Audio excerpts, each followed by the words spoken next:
Hey, what's up, friends? Ray with Docket Timberworks. How y'all doing? So, you know what this guy is, or maybe you don't. This is a woodworm screw. All right. So we are going to do a discussion, deep dive, whatever you want to call it, on the woodworm screw because this guy is often misunderstood, kind of controversial sometimes, and well, for me, it's one of my most important and favorite pieces of wood turning kit. So stick around and let's get into everything woodworm screw.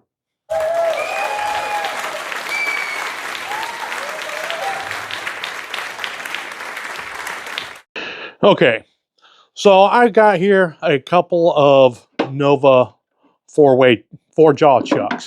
Okay, this is well, they're both SuperNova2s, but this one has 50 mil jaws, this one has 100 mil jaws, or 2-inch and 4-inch.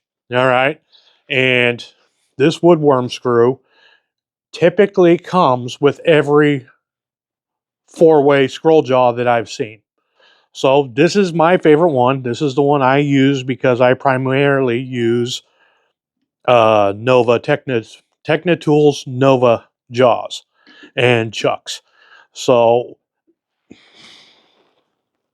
as you can see, it's really just a screw. It's got these flats on here, which are key and critical. Okay, and then what it does is it mounts not in the jaws itself. Let's see if I can open these up, but onto your slides that your jaws really bolt onto.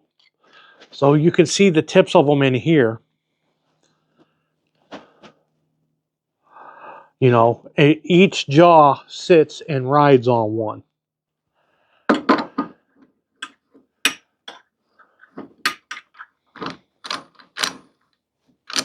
Okay, so how I would put it in there is I would go like this.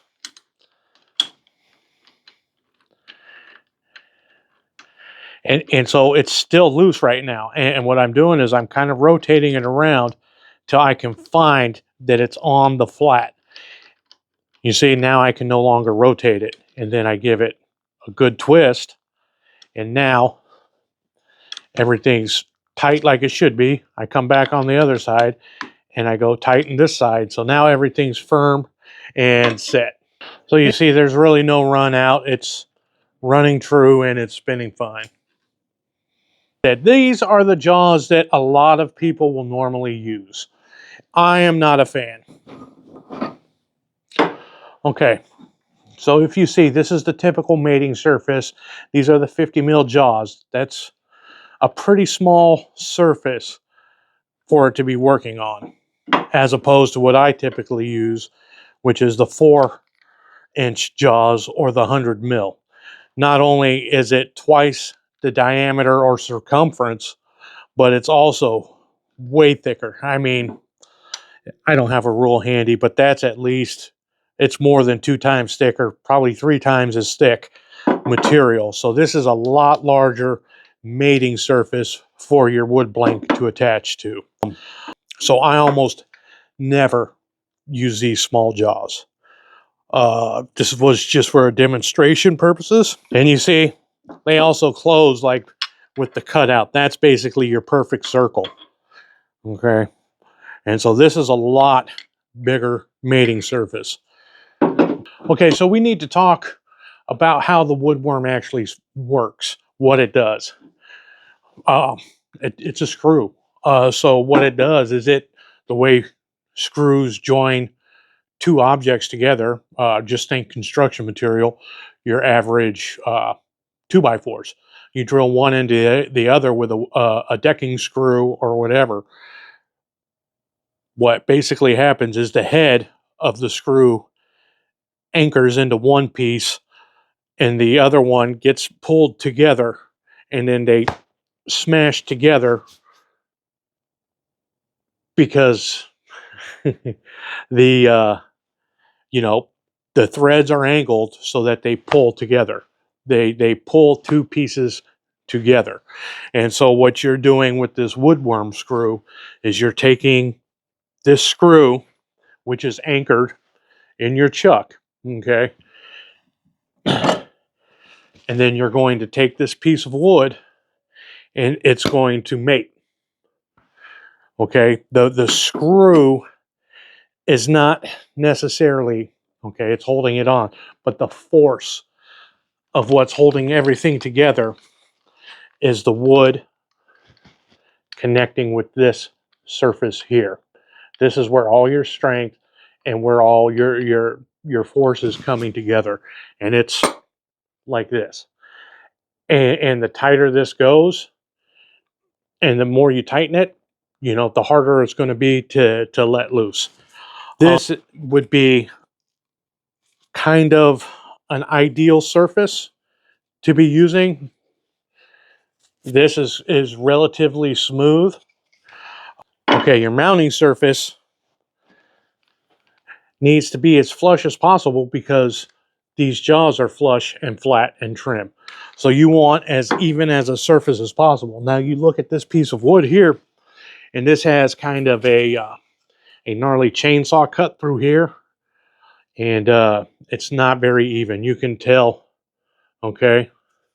So what's going to happen is as you're turning, you see this? It's going to rock. As you put your tool into that wood, it's going to rock like this. And it's, I wouldn't call it dangerous. It's unnerving what it is, because this is happening at a high rate, and it makes a god-awful racket noise. It sounds like something's about to blow up or let loose. It's a really loud, unnerving noise. So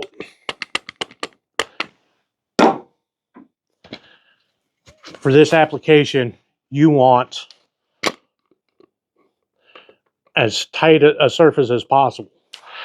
This one is a little bit suspect, but it actually does all right. I don't have any problem using square wood. So we have the basic premise down that it's just a screw, right? It's pulling the wood into the surface of this jaws. Okay. A lot of people will say it's dangerous or a faceplate is safer. And I'm not sold on that. No, but I'll tell you this. I have not heard of one instance of a woodworm screw shearing off. I have heard of multiple instances and seen pictures of faceplates. If you don't know what I mean, this is a faceplate. I don't ever use them. I only use them as for like a jam chuck.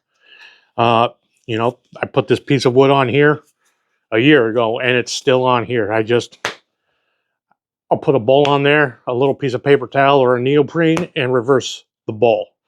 But I don't use faceplates, okay? And the reason why faceplates will shear, or these screws will shear, is you use the wrong type of screws. This was, like I said, put on a year ago, and this is just decking screws. They don't have high shear resistance or strength like sheet metal screws do. So I actually have ordered and now have replacements for these wood decking screws, just for that. Because so your woodworm screw is at the very center of the piece. There's very little forces working at play. The further out you go on your face plates, okay, these screws are anchored in the face plate. When you introduce your tool, to say this was your bowl blank, when you introduce your tool here, you're putting resistance. So it's right here is where the resistance is happening. Your screw, which are anchored inside the faceplate, are wanting to rotate clockwise. You're putting in your tool and creating resistance, which is pushing force counterclockwise. And if you have cheap screws, if you have a gnarly catch, something, I've never done it. I've never personally seen it happen. I've seen photos and reports of it happening, but using cheap screws, reusing screws over and over and over again, that degrades their use. And just magnificent catches, I guess. I think a lot of these mishaps happen early on in a turner's career when they're learning things out. It seems for me that you still get catches as you go on, but they're usually not the big gnarly ones unless you're just totally careless and just throw your gouge into the wood. Once you have a firm grasp on turning, bevel support, grain orientation, grain support, once you get the uh, the technical side of turning kind of down packed, you have a lot less catches from what I've seen, from what I've experienced, and what others I've seen in others. You still will see guys occasionally get catches, and it's mostly out of carelessness. Uh, it's putting the tool into the wood before it's anchored onto the bevel or onto the tool rest. You know, you it's usually just casual mistakes. Okay, so I talked about, in my head, this was so much easier when I thought about doing this. Now that I'm in front of the camera and trying to get all this information out, not so much. Okay, so we have talked about the Woodworm screw, and it is not a screw chuck. This is not a screw chuck. Screw chuck is a purpose-made tool. I'm sure if you watch Richard Raffin et al. Or Tomislav Tomachik et al., we'll just call him Tommy. uh, you know, they use handmade or self-made screw chucks. I believe I've seen Sam and Mike do it too. And then they also will use the Vic Mark 3-in-1 purpose-made screw chuck. Those are single-purpose devices. This is an accessory to your jaws, just like this step center is an accessory to this jaw. It mounts in there just like my Woodworm screw does. Okay, not all step centers are like this. This one's designed for a 4-way chuck. Here's another style. Okay, as opposed to this style that you insert into your Morse taper, right? Into your spindle. Some people will do this. This isn't designed for that. This has no flats to locate and lock into place. There are some that are made that way that have a flat right here and that will locate in your jaws and not spin. This, however, is not one of those. Okay, so like I said, I use the Teknatool Nova Woodworm screw. And I really like the fact that Nova states in the book that comes with the jaws or the chuck that you buy to use a 5/16" screw to drill the hole. I've seen other places say use appropriate. It's a real loose term, okay? And not all screw chucks not all Woodworm screws are made the same. Here's two other ones that I happen to have. This is from, I think it's a Vinox or something. It's the Amazon knockoff chuck. This is the Woodworm screw that came with it. Not a fan. It's got a tapering nose down this way and then evens out way down here. Okay, so this is a different diameter than up here. If you want to shorten this Woodworm screw to only here, this is a tapered cone, and I would not feel safe using that. I haven't used that since I tried it like once, didn't like it. I just don't use it. I kept it for apparently this reason here, to show you what it is. This is an absolute horrible design of a Woodworm screw. Okay, this came from a little Win screw chuck or a little Win 4-jaw chuck. I do like the length of it. It's not very long at all. Okay.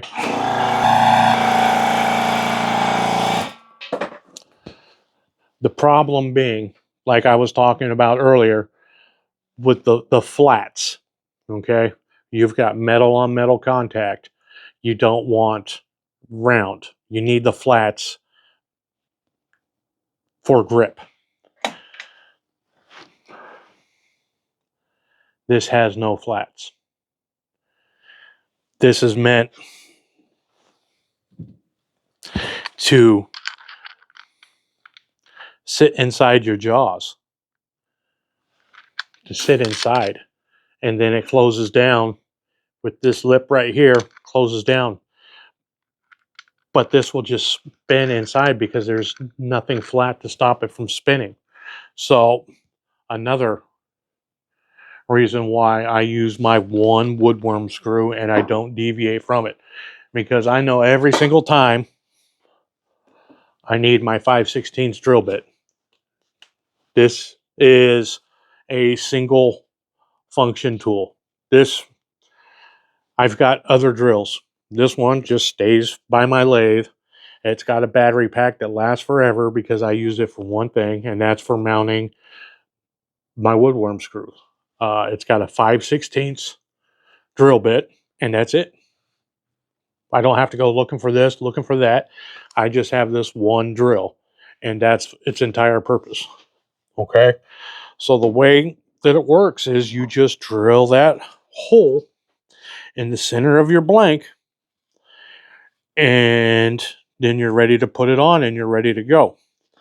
So you can use center finders and you can be particular about it. That's not the way I roll.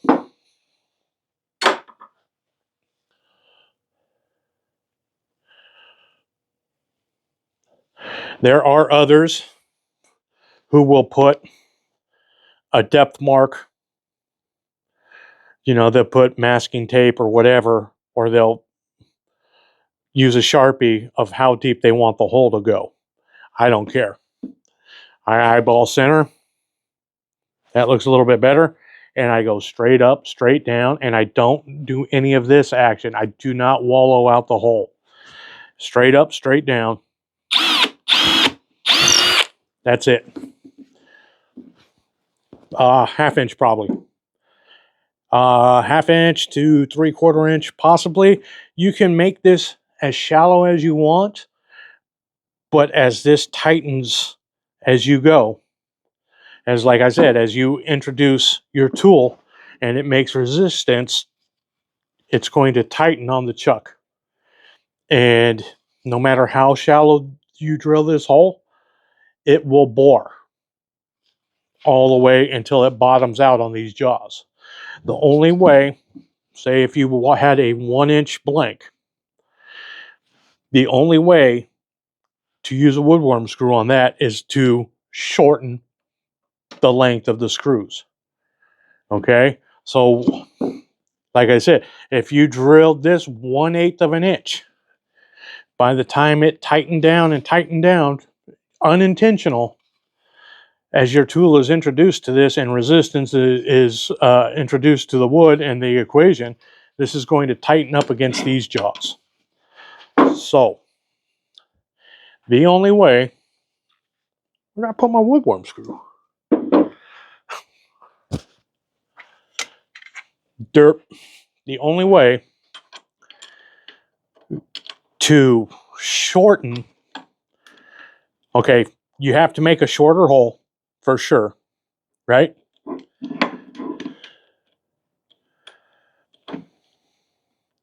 Because the length of the hole is going to be in your material.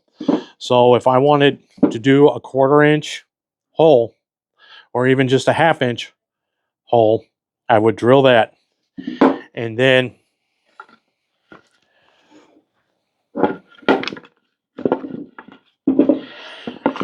I've got some little spacers made, okay? This is just plywood.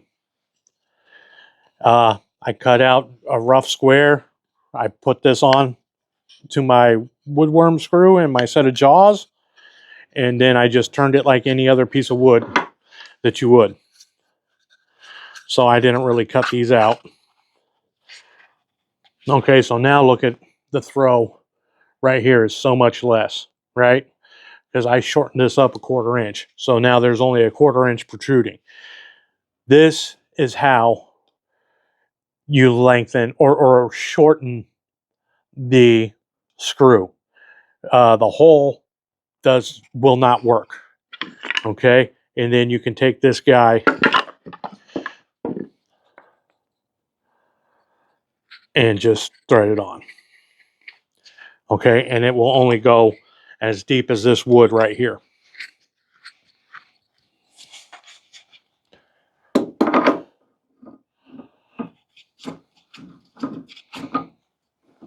Okay, if you wanted to shorten it up even more, yeah, that's not going to do almost nothing, right? So that's too much. But this is, you know, whereas this is like 1/4 inch or 1/2 inch or 3/8, I don't know. If you don't want to shorten it up that much, you shorten it up this much.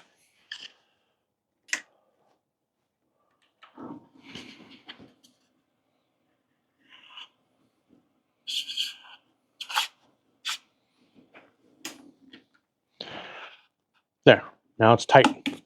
And now you can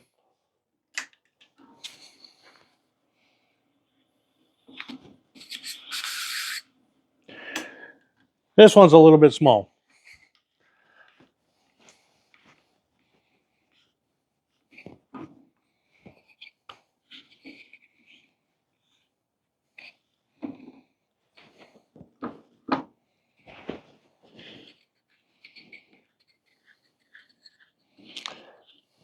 See, I'm not a real big fan of reusing woodworm holes anyways. This was going to be a little bowl, but I drilled a hole through it, so that didn't work out too well.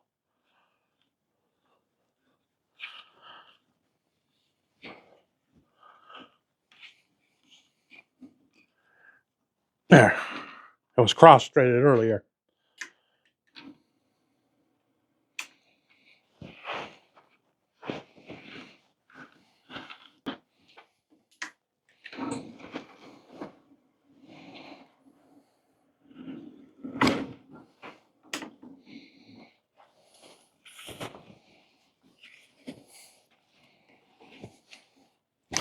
And that's it.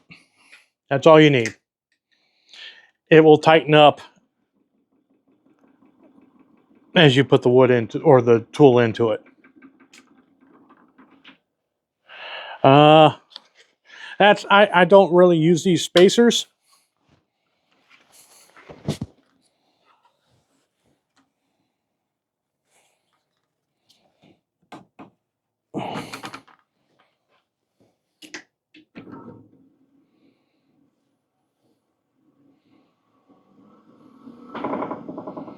And that is out of balance really bad. Okay, so now you can turn just like that. A lot of guys do. Is it the safest way you could possibly do things? No. When at all possible,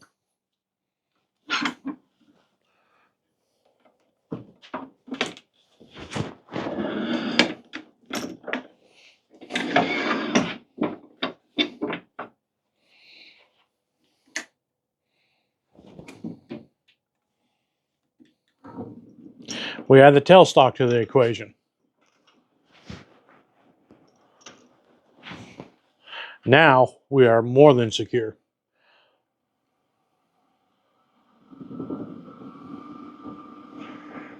That's at 800 RPMs. You know, like you saw, that's a square. And I'm back out here off to the side, out of the line of fire.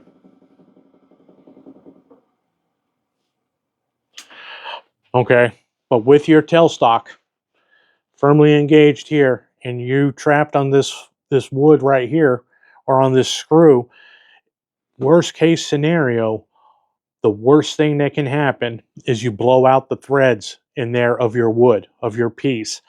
You strip out your threads, And now you have to find another way to mount this piece of wood because your threads will be gone. And so then I would probably just turn it between centers, put the tenon on, and then continue as normal. Okay.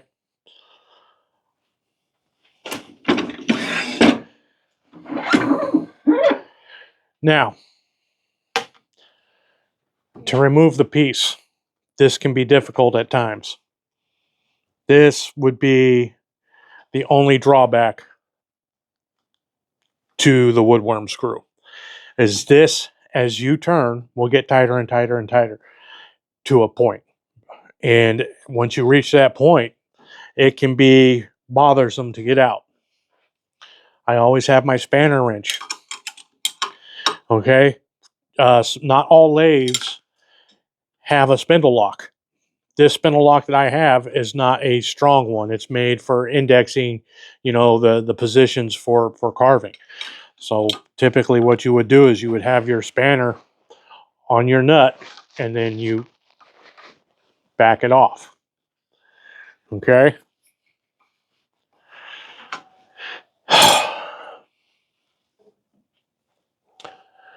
This is a strap wrench. You can pick these up all day long at Harbor Freight, Lowe's, Home Depot, anywhere like that. They come in various different sizes.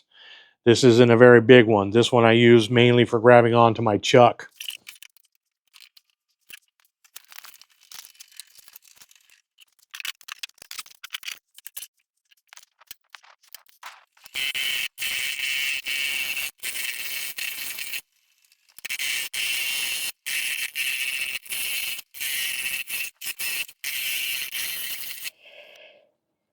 Nope, I just believe that is too deep.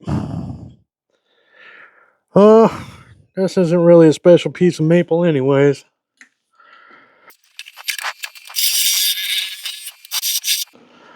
Okay, so now look. Here's something. See, this is what I'm talking about, friends. This is garbage. It ain't worth saving. I might keep this as like a jam chuck or something. This is just too deep.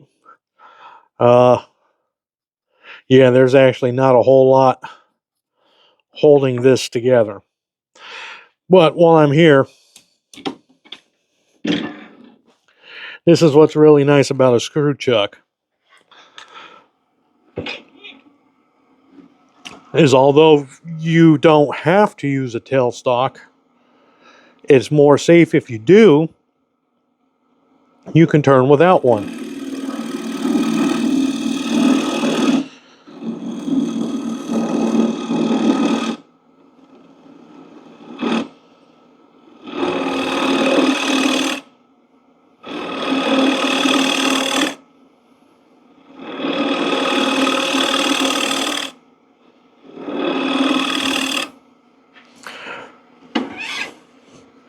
And then even if I was to call that quits, what I would do is I would still come back. And there. Now my center is located again. But like I said, this is toast.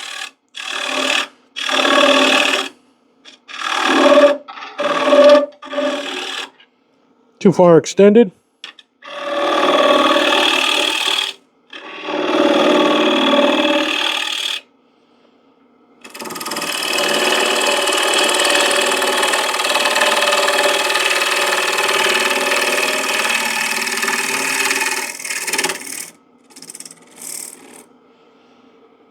Yeah, that don't even feel good.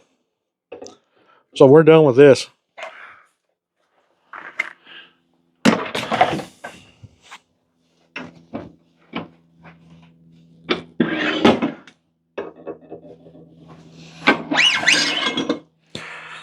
Okay, so now this has been tightened down.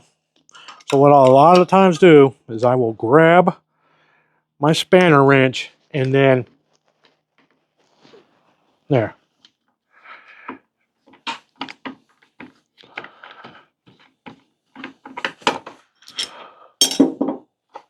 One, I don't like these spacers. I just don't like them. Two, after turning for a bit, you need to come back and recheck these. It was loose. There was a lot of vibration introduced early on. Okay.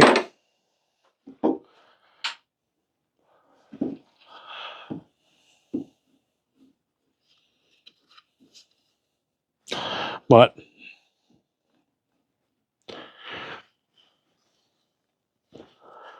so if you can see this, it goes from here, down here, all the way to here. All right. This is unsafe wood. This is, that's to the burn pit. All right. Life's too short to be turning dangerous wood like that. Don't put yourself at risk. It's not worth it.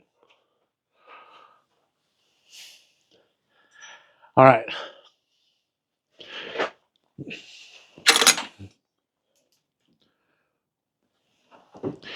All right. So I chunked that piece of wood. It's going to the burn barrel. Like I said, life's too short to turn dangerous wood. It's too short to turn crappy wood. You know, check it out. This may sound kind of crazy, but wood grows on trees. All right. You'll always find more.